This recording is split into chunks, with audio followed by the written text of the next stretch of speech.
Hello दोस्तों, जय हिंद। मैं संजय चौहान आप सभी का हार्दिक स्वागत करता हूं। दोस्तों, जैसा कि मैंने आप सबसे वादा किया था कि हिंदी की विधिवत क्लास लेकर मैं आप सबके समक्ष आऊँगा, उसी क्रम में आज मैं हिंदी की पहली क्लास लेकर आप सबके समक्ष उपस्थित हुआ हूं। तो आइए देर न करते हुए इस क्लास की शुरुआत करते हैं। देखते हैं दोस्तों, उससे पहले आपको बता दूं कि आप किसी भी एग्ज़ाम की तैयारी कर रहे हैं, अगर उसमें हिंदी आती है, जैसे UPPSC, TET, CTET, UPSI, police और किसी भी एग्ज़ाम की जिसमें हिंदी पूछी जाती है, तो आप हमारे चैनल को सब्सक्राइब ज़रूर कर लें और हमारे वीडियो के डिस्क्रिप्शन में जाके या प्ले लिस्ट में जाके आप हमारी हिंदी की जितनी भी क्लासेस अब अपलोड होंगी उन सब का आनंद ले सकते हैं, उन सब को देख सकते हैं जो आपके किसी भी एग्ज़ाम में सहायक सिद्ध होंगी। तो आइए देर न करते हुए आज के हम लेक्चर की शुरुआत करते हैं। आज का अपना पहला जो टॉपिक रहेगा वो हिंदी का सबसे महत्वपूर्ण टॉपिक है। क्यों महत्वपूर्ण है? उसका कारण ये है कि हिंदी में अगर सबसे कोई बेसिक चीज़ है, बेसिक कॉन्सेप्ट है, तो वो यही है वर्णमाला। वर्णमाला के विषय में हम पढ़ेंगे कि वर्णमाला आखिर होती क्या है और इसका क्या क्या प्रयोग है पूरी हिंदी में। चूँकि तो हम वर्णमाला के बारे में जब देखते हैं तो हमें पता लगता है कि वर्णमाला किससे मिलकर बनी होती है? वर्ण से। किससे? वर्ण से। वर्णमाला वर्णों से मिलकर बनी होती है। तो यहाँ से एक प्रश्न बनता है हमेशा कि वर्णमाला किसे कहते हैं। कभी कभार एक प्रश्न आपके जहन में आएगा या पेपर में भी आता है, अक्सर पूछा जाता है कि वर्णमाला किसे कहते हैं। तो जब कभी भी आपसे ये पूछा जाए कि वर्णमाला किसे कहते हैं, तो आप याद रखें, वर्णमाला कहते हैं वर्णों के व्यवस्थित क्रम को। वर्णों के व्यवस्थित क्रम को याद रखना है, व्यवस्थित याद रखना है आपको। होता क्या है कि एग्ज़ाम में कभी कभार आपसे ये पूछ लिया जाता है कि वर्णमाला किसे कहते हैं और उसमें ऑप्शंस आ जाते हैं वर्णों के व्यवस्थित क्रम को, वर्णों के समूह को। तो आपको याद रखना है वर्णों के व्यवस्थित क्रम को वर्णमाला कहते हैं। व्यवस्थित क्रम का मतलब क्या होगा? व्यवस्थित क्रम का मतलब होगा जैसे छोटा, ठीक है, इसके बाद आप लिखेंगे बड़ा, इसके बाद लिखेंगे आप छोटी, इसके बाद लिखेंगे आप बड़ी, फिर लिखेंगे आप छोटा ऊ, फिर लिखेंगे आप बड़ा ऊ। इस हिसाब से एक क्रम चलता जाएगा कि नहीं चलता जाएगा। तो ये क्रम है कि छोटे आ के बाद बड़ा आएगा, छोटी ई के बाद बड़ी ई आएगी, छोटा ऊ के बाद बड़ा ऊ आएगा, उसके बाद ए आएगा, आए ओ आओ अंगा, मतलब तो ये क्रम है। एक के स्वर के बाद व्यंजन आएंगे। और समूह क्या हो सकता है? समूह तो कैसे भी हो सकता है, आप किसी को कहीं भी रख दें तो ये समूह हो सकता है। लेकिन इसीलिए कहा गया है कि वर्णमाला को व्यवस्थित क्रम कहा गया है। क्या कहा गया है? व्यवस्थित क्रम। तो प्रश्न अक्सर यहाँ से बनेगा तो आप लिख देंगे कि वर्णमाला जो होती है वो वर्णों का व्यवस्थित क्रम होती है। क्या होती है? वर्णों का व्यवस्थित क्रम को हम वर्णमाला कहते हैं। चूँकि वर्णमाला हमने पढ़ लिया, अब हम पहला पढ़ेंगे वर्ण, कि वर्ण किसे कहते हैं। चूँकि वर्णमाला वर्ण से ही मिलकर बनी है तो वर्ण किसे कहते हैं? वर्ण, या फिर हम इसे कह सकते हैं अक्षर। क्या कह सकते हैं? वर्ण को ही हम अक्षर कहते हैं। ये आपको याद रखना है कि वर्ण को ही हम क्या कहते हैं? अक्षर कहते हैं। ये आपको याद रखना है, ठीक है। तो वर्ण क्या होते हैं ये आपको देखना पड़ेगा, ठीक है। तो यहाँ देखते हैं हम, वर्ण वह छोटी से छोटी इकाई हैं या ध्वनि हैं जिसके खंड नहीं किए जा सकते। क्या हो सकता है? जिसके खंड नहीं किए जा सकते। वर्ण वह छोटी से छोटी इकाई या ध्वनि है जिसके आप खंड नहीं कर सकते, यानी जिनकी आप टुकड़े नहीं कर सकते। जैसे आप लिखा है छोटा आ, अगर आप छोटा आ लिखेंगे तो आप देख सकते हैं कि आप इस आ को तोड़ सकते हैं। क्या आप छोटी ई लिख दें, क्या आप इसे तोड़ सकते हैं? नहीं तोड़ सकते ना, नहीं तोड़ सकते। बड़ी ई लिख दें, ये सॉरी बड़ी ई है, तो बड़ी ई लिख दें, क्या आप इसे तोड़ सकते हैं? नहीं तोड़ सकते। आप अगर कुछ भी लिख दें, छोटा ऊ लिख दें, तो आप इसे तोड़ सकते हैं? नहीं तोड़ सकते। यानी, या फिर आप जैसे कहें, आप स्वर नहीं व्यंजन ले लेते हैं कोई, जैसे आप का लिख दें, का, तो क्या आप इसे तोड़ सकते हैं? नहीं तोड़ सकते हैं। ये का मूल रूप से व्यंजन वर्ण है। मूल रूप से क्या व्यंजन वर्ण है? जिस पे हलंत लगा होता है जिसके नीचे, वो मूल रूप से व्यंजन वर्ण होता है। ध्यान रखना, ये का जो आप ऐसे लिखते हैं ना, ये नहीं होता है। ये मूल रूप से व्यंजन वर्ण नहीं होता है। ये मूल रूप से वर्ण नहीं होता है, व्यंजन वर्ण नहीं होता है। ये मूल रूप से व्यंजन का उच्चारित वर्ण होता है। क्या होता है? उच्चारित वर्ण, जो बोला जाता है। और लिखने वाला जो मूल स्वतंत्र व्यंजन होता है वो ये होता है जिसमें हलंत लगा होता है नीचे, यानी आधा का यानी स्वतंत्र रूप से व्यंजन होता है या स्वतंत्र रूप से व्यंजन वर्ण होता है। ठीक है, तो आप इतना समझ गए होंगे। इसके अलावा आप देखते हैं हिंदी वर्णमाला में वर्णों या अक्षरों की कुल संख्या कितनी है? 52। इससे प्रश्न आ जाता है कभी कभार कि हिंदी वर्णमाला में कुल कितने अक्षर हैं? तो 52 हैं। और जिनकी लिपि क्या है? देवनागरी। ये महत्वपूर्ण प्रश्न बन जाता है यहाँ से कि हिंदी की लिपि कौन सी है, तो आप बता देंगे हिंदी की लिपि जो है वो देवनागरी है। आपको एक बात और बता दें कि लिपि के बारे में जब भी प्रश्न आएगा कि हिंदी की लिपि क्या है, आपको पता है देवनागरी है, लेकिन इसके अलावा एक प्रश्न ये आता है कि भारत में जितनी भी लिपियों का विकास हुआ है वो किस लिपि से हुआ है, या भारत में कोई भी लिपि है वो किस लिपि से उत्पन्न हुई है। तो आप याद रखें, कोई भी लिपि भारत की होगी वो किस लिपि से उत्पन्न होगी? ब्राह्मी लिपि से। किससे? ब्राह्मी लिपि से उसका निर्माण हुआ है। तो आप याद रखें, भारत में चाहे कोई खरोष्टी हो, चाहे गुरुमुखी हो, चाहे देवनागरी हो, कोई सी भी लिपि होगी वो किस में लिखी जाएगी? वो किस में लिखी नहीं जाएगी, उसका मतलब ये है कि उसका विकास जो हुआ है वो ब्राह्मी से हुआ है। और वर्तमान में हिंदी जो लिखी जाती है वो देवनागरी लिपि में लिखी जाती है। अब आप आगे देखते हैं, हम वर्ण मुख्यतः दो प्रकार के होते हैं। कौन कौन से होते हैं? स्वर और व्यंजन। दो प्रकार के वर्ण होते हैं वर्णमाला में, जिनको हम दो भागों में वर्णमालाओं को बांट सकते हैं। और वो कौन कौन से थे? एक तो हमारा स्वर और दूसरा हमारा क्या है? व्यंजन। तो देख सकते हैं आप, दो भागों में इसे बांट दिया है हमने। इसके अलावा आप देख सकते हैं आगे, पहला जो हमारा भाग है वो क्या है? स्वर। पहला हमारा है स्वर, कि स्वर क्या होते हैं। अब हमें ये जानना है कि स्वर आखिर होता क्या है। तो आप देखें, वे वर्ण जो किसी अन्य वर्ण की सहायता से नहीं बोले जाते हैं या जिनको बोलने में किसी अन्य वर्ण की सहायता नहीं ली जाती है, और अतः स्वर हम कह सकते हैं एक स्वतंत्र इकाई हैं बोलने की दृष्टि से। बोलने की दृष्टि से, लिखने की दृष्टि से स्वर हमेशा स्वतंत्र इकाई होते हैं। इनको किसी अन्य वर्ण की आवश्यकता नहीं पड़ती है। तो आप समझ गए स्वर क्या होते हैं? जिनको बोलने के लिए, लिखने के लिए किसी अन्य वर्ण की आवश्यकता नहीं होती है, उन्हें हम स्वर कहते हैं। हिंदी में स्वरों की कुल संख्या 11 होती है। कितनी होती है? 11 होती है। पहले 13 आते थे कि 13 होते थे, क्योंकि उसमें कई और जोड़े जाते थे, जैसे अब 14 हो जाते थे। जैसे एक तो एक अंग और एक आहा, ये दो, और इसके अलावा लरा, इनको भी जोड़ा जाता था तीनों को स्वर के रूप में। जब इन तीनों को स्वर के रूप में जोड़ा जाता था तो 11 और 3 कितने हो जाएंगे? आपके 14 हो जाएंगे। यानी पहले स्वरों की संख्या कितनी होती थी? 14। लेकिन वर्तमान में परंपरागत रूप से स्वरों की संख्या 11 है। तो कभी भी प्रश्न अगर स्वरों से संबंधित आ जाए कि एग्जाम में कि स्वर कितने होते हैं, तो आप आंसर लगाएंगे अपना 11। तो आपका आंसर 11 होगा हमेशा। किसी भी गफलत में, किसी भी परेशानी में, किसी भी दिक्कत में आपको नहीं पड़ना है, आपका आंसर हमेशा 11 ही रहेगा। ये ध्यान। अगर हाँ, ऐसा भी हो सकता है कभी कभार रेयर चांस में कि आपका ऑप्शन ही ना हो 11, तो ऑप्शन 13 होगा। कितना होगा? 13। तो आप यकीनन 13 लगा सकते हैं, लेकिन हमेशा ऑप्शन में 11 होता है, तो आपका आंसर 11 ही होगा। इसके बाद हम देखते हैं स्वर कितने प्रकार के होते हैं। तो यहाँ देख रहे हैं जैसा कि हम स्वर कुल 3 प्रकार के होते हैं। कितने प्रकार के होते हैं? 3 प्रकार के होते हैं। कौन कौन से होते हैं उनके बारे में देखें। पहला जो हम देख रहे हैं ह्रस्व स्वर। क्या कहते हैं? ह्रस्व स्वर, लघु स्वर, एक मात्रिक स्वर। 3 नाम से जाना जाता है। ह्रस्व मतलब छोटा, लघु एक मात्रिक। जिनको बोलने में एक मात्रा का समय लगता है उन्हें एक मात्रिक या लघु स्वर कहा जाता है। इनकी संख्या 4 होती है। कितनी होती है? 4 होती है। कौन कौन से वो 4 हैं ये आप देख पा रहे हैं। छोटा, छोटी, छोटाऊ और री ऋषि वाला। ये 4 ह्रस्व स्वर या लघु स्वर होते हैं जिनकी संख्या 4 होती है। इनको बोलने में बहुत कम समय लगता है, अल्प समय लगता है, वो स्वर होते हैं। कौन से? ह्रस्व स्वर होते हैं। ठीक है। इसके बाद हम देख पा रहे हैं दीर्घ स्वर। क्या? दीर्घ स्वर। तो दीर्घ स्वर क्या होते हैं? दीर्घ स्वर 7 होते हैं। कितने होते हैं? 7।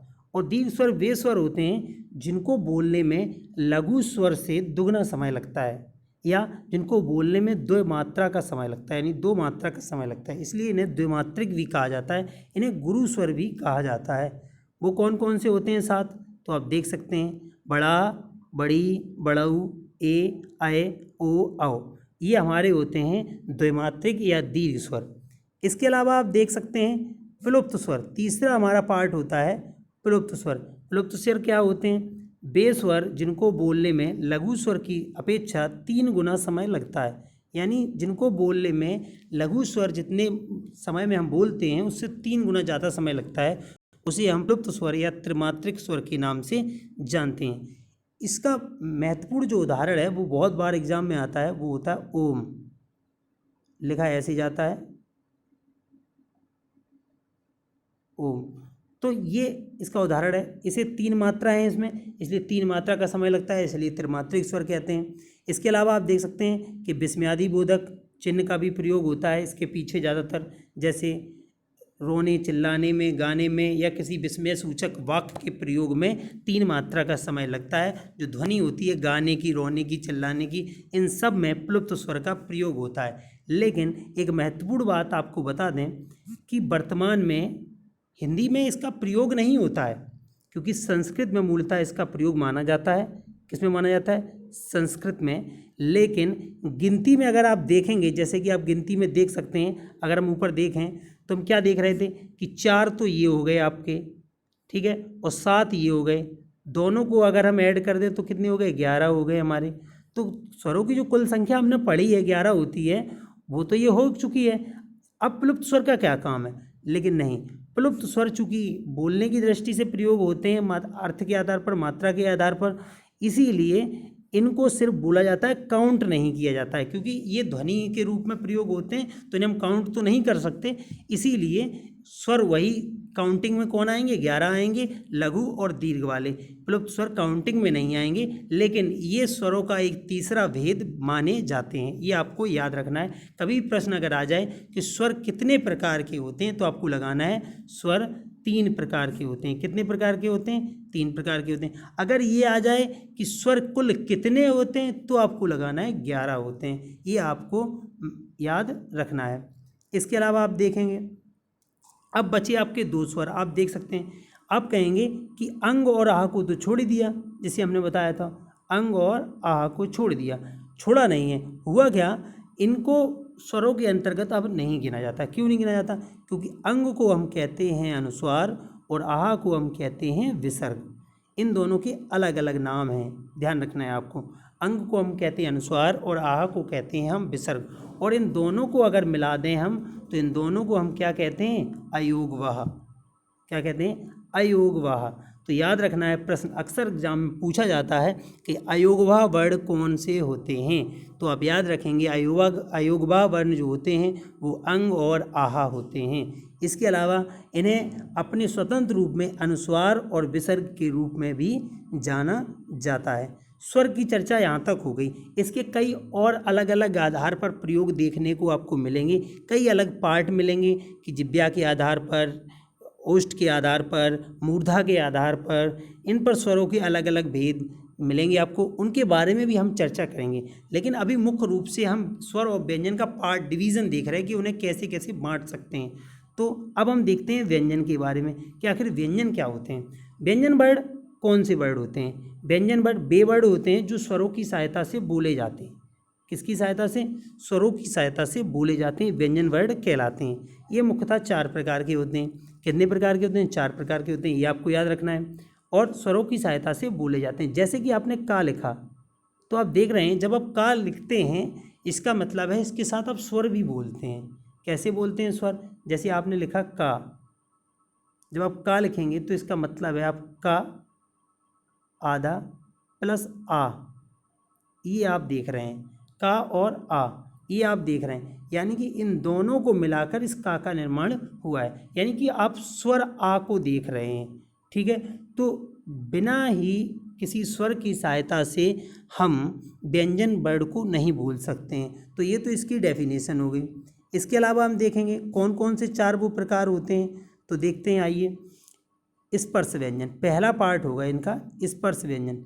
आखिर स्पर्श व्यंजन होते क्या हैं? सबसे बड़ी बात यह है, स्पर्श व्यंजन आखिर क्या होते हैं, तो आपको इनके बारे में जानना है। स्पर्श व्यंजन क्या होते हैं कि जब भी आप बोलेंगे, इन व्यंजनों को जब भी आप बोलेंगे तो थोड़ा सा मुंह खुलता है और अचानक ही ये वर्ड निकलते हैं। ध्वनि जो इनके वर्ड की होती है वो अचानक ही मुंह से निकलती है। जैसे आप बोले का, यानी बहुत थोड़ा मुंह खुलेगा, अचानक ही बोल ध्वनि उच्चारित होगी, ऐसे को हम कहते हैं स्पर्श वर्ड।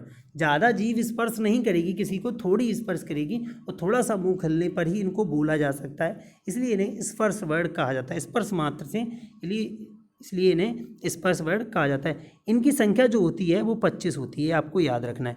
25 कैसे होती है, वर्ग में बांट लेते हैं हम इनको, कैसे, जैसे का से कोई चीज़ स्टार्ट हुई, का, खा, गा, घा, यहाँ तक जाती है, तो इस पूरे को हम क्या कह देंगे, इस पूरे को हम कहेंगे का वर्ग। इसी प्रकार से हम नीचे को कहेंगे चा वर्ग, टा वर्ग, ता वर्ग, पा वर्ग, यानी वर्गों में हमने बांट लिया। और हम देख रहे हैं एक वर्ग में 5 अक्षर हैं, कितने अक्षर हैं, 5, और ऐसे ही 5 वर्ग हैं, कितने वर्ग हैं, 5, तो अगर 5 गुणे 5 कर दे तो कितने हो गए हमारे, 25, तो यानी स्पर्श वर्गों की संख्या कितनी हो गई, 25, यानी 5 वर्गों के 5-5 अक्षर, यानी टोटल 25 जो संख्या होती है वो स्पर्श वर्ड होते हैं, यानी स्पर्श संघर्षी भी इन्हें कहा जाता है। ठीक है, तो ये आप समझ गए होंगे। अगर कभी भी पेपर में आ जाए कि इनमें से कौन सा स्पर्श वर्ड है, तो याद रखना का से लेकर, ऐसे आप याद रखें, का से लेकर माँ तक जितने भी वर्ड आते हैं वो सब स्पर्श वर्ड होते हैं। ठीक है, इसके अलावा आप देखेंगे कि स्पर्श वर्ड के अंतर्गत जब आप यहाँ पे पढ़ते हैं कि डा और ढा, ये हम दो जब पढ़ते हैं तो इनका दूसरा रूप भी होता है। वो दूसरा रूप क्या होता है, एक डा ऐसे लिखा जाता है और एक ढा ऐसे लिखा जाता है, जिसके नीचे बिंदी रखी होती है। ये क्या होते हैं, ये होते हैं द्विगुण व्यंजन। इन्हें क्या कहते हैं, द्विगुण, इन्हें द्विगुण या उच्छिप्त व्यंजन भी कहा जाता है। ठीक है, अगर इनको भी काउंट कर लें तो जैसा कि लिखा है कि तो स्पर्श वर्डों की संख्या कितनी हो जाती है, 27 हो जाती है। तो आप ये समझ गए होंगे 27 हो जाएगी, लेकिन मूलतः 25 ही होती है और एग्जाम में ज़्यादातर 25 ही आती है। तो याद रखें, और द्विगुण जो व्यंजन होते हैं ये याद रखना कि ये मूल रूप से इसी वर्ग का भेद हैं, लेकिन इन्हें इसमें काउंट नहीं किया जाता है। और ये अगर इनके नीचे बिंदी अगर रखी है तो ये क्षिप्त या द्विगुण हैं, अगर नहीं है तो ये टा वर्ग के अंतर्गत आते हैं, स्पर्श वर्ड कहलाते हैं। इसके अलावा हम देखेंगे दूसरा जो हमारा है व्यंजन का भेद, वो क्या है, वो है ऊष्म व्यंजन। ऊष्म व्यंजन क्या होते हैं या ऊष्म संघर्षी क्या होते हैं, तो आप याद रखें, जब भी जिन व्यंजनों को हम बोलते हैं और उनको बोलने पर हमारे मुख के अंदर एक ऊष्मा का अभाव हो, सॉरी अभाव नहीं, ऊष्मा का भाव हो, ये लगे कि हमें ऐसा लगे कि हमारे मुख में ऊष्मा का संचार हो रहा है और बोलते हुए संघर्ष भी करे हमारी जीभ थोड़ा, तो ऐसे व्यंजन ऊष्म संघर्षी व्यंजन कहलाते हैं। वो कौन कौन से हैं आप देखते हैं, तीनों सा और एक हा, इन्हें हम कहते हैं ऊष्म संघर्षी या ऊष्मी व्यंजन। आप याद रखें, हा को स्वरयंत्रीय व्यंजन भी कहा जाता है, स्वरयंत्रीय व्यंजन या स्वरतंत्रीय व्यंजन कहीं कहीं लिखा होता है। लेकिन आपको एक बात और बता दें, हा को हम एक नाम से और जानते हैं, और ये एग्ज़ाम में अभी हाल फिलहाल के किसी एग्ज़ाम में पूछा गया था कि काकल वर्ड किसे कहा जाता है, तो आप याद रखें, हा को हम काकल वर्ड भी कहते हैं, ये आपको याद रखना है। हा को किस नाम से जानते हैं, काकल वर्ड के नाम से जानते हैं। क्या नाम से जानते हैं, काकल। ठीक है, काकल वर्ड के नाम से हम हा को जानते हैं। ठीक है, अगर सा की बात आए कि सा कौन कौन से होते हैं, कभी कभार क्या होता है सा के बारे में बात आती है, लोग सा नहीं पहचान पाते हैं कि सा, इस सा को क्या कहते हैं, इस सा को क्या कहते हैं, इस सा को क्या कहते हैं। तो आप याद रखना, पहला सा जो होता है हमारा, इसे हम तालब्य कहते हैं। क्या कहते हैं, तालब्य। ये तालब्य सा होता है, तालु की सहायता से बोला जाता है, इसीलिए इसे तालब्य सा कहा जाता है। ये मूर्धा, यानी छत, मुख की छत का अगला भाग जो होता है मूर्धा, उसमें जीभ टकराती है तो ये मूर्धन्य होता है।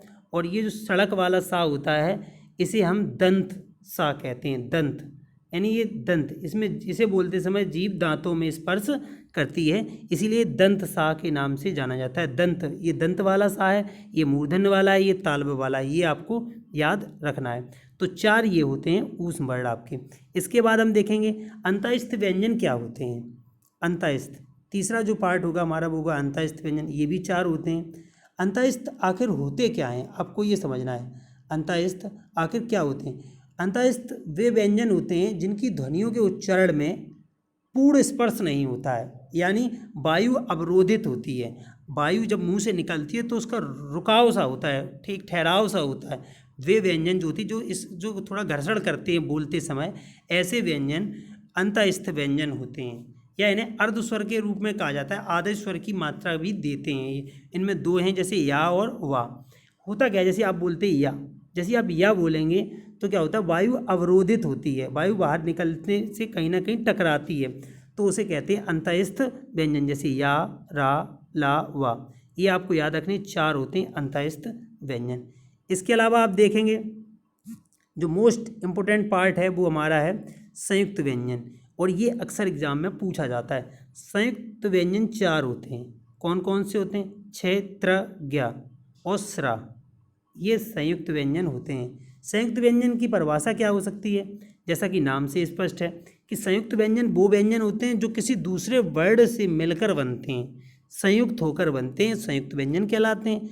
अब बनेंगे कैसे, ये आपको देखना है, और अक्सर यही एग्जाम में पूछा जाता है कि ये कैसे बनते हैं। तो जैसा कि आप यहाँ देख पा रहे हैं, छ, त्र, ज्ञ और स्रा लिखे हुए हैं। छ क्या होता है, इसे हम आधा का और ये सा जो मूर्धन्य वाला होता है, ये दोनों जब मिल जाते हैं तो छ का निर्माण करते हैं। इसका बाद त्रा, आधा ता और रा मिलकर ये त्रा का निर्माण करते हैं। ज्ञा तो आधा जा, क्या आधा जा और जो इंग्या होती है आपकी, ये जैसे चूली वाली इंग्या हम कहते हैं, ये दोनों मिलकर त्रा का निर्माण ज्ञा का निर्माण करते हैं। इसके अलावा स्रा देख रहे हैं हम कि स्रा क्या होता है, तो जब हम स्रा देखेंगे तो आधा सा और रा ये मिलकर स्रा का निर्माण करते हैं।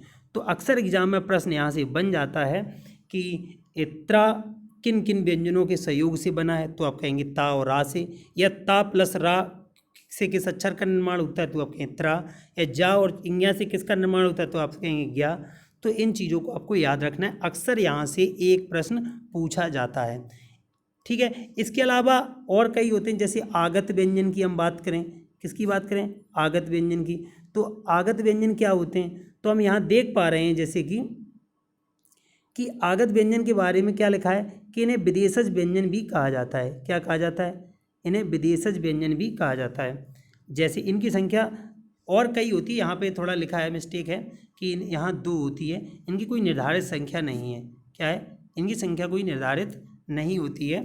तो अब याद रखें कि जा, फा, ना कुछ भी हो सकता है, ठीक है, जिनके नीचे जिन व्यंजन वर्ड के इधर ऐसे, जैसे ये रखा है, जैसे ये इधर, जैसे आप ये एग्जाम्पल में लिखा देख रहे हैं कि ये देखो यहाँ पे लिखा देख रहे हैं, इस प्रकार से अगर जिसके नीचे बिंदी रखी होती है, इन्हें हम आगत व्यंजन कहते हैं। आगत का मतलब होता है कि किसी दूसरी भाषा के वर्ड हैं और वो हमने हिंदी में प्रयोग कर लिए, वो आए हुए हैं। आगत का मतलब होता है आए हुए वर्ड, तो हमने उन्हें अपनी हिंदी में प्रयोग किया है, प्रयोग के आधार पर ढाला है, इसलिए इन्हें आगत व्यंजन कहा जाता है।